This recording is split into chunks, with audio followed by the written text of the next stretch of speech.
Số thiếu mùn vạ phát trụ mau được 80 độ cũng phu nè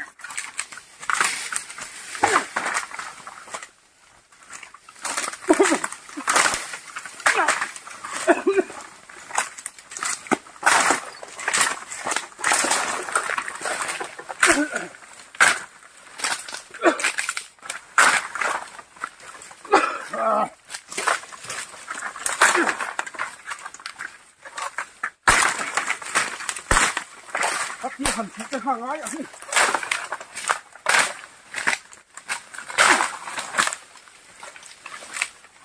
Gõ để không bỏ lỡ những video hấp dẫn.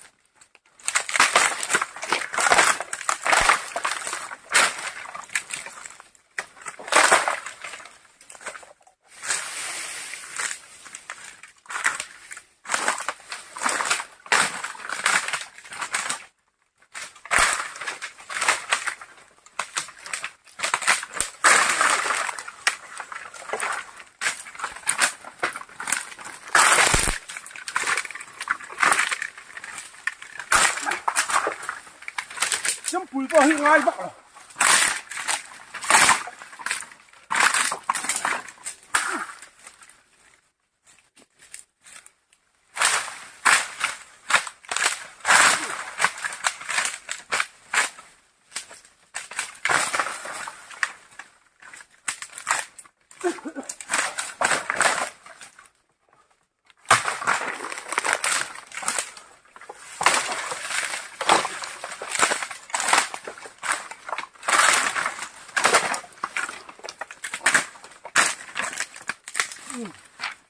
Gắn tội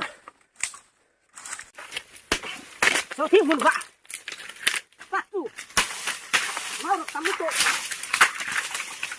cũng phu nè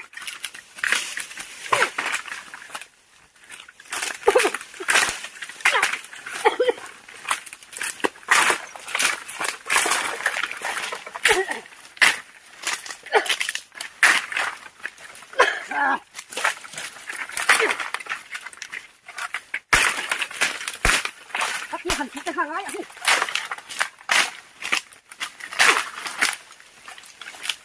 hả hey hả là gì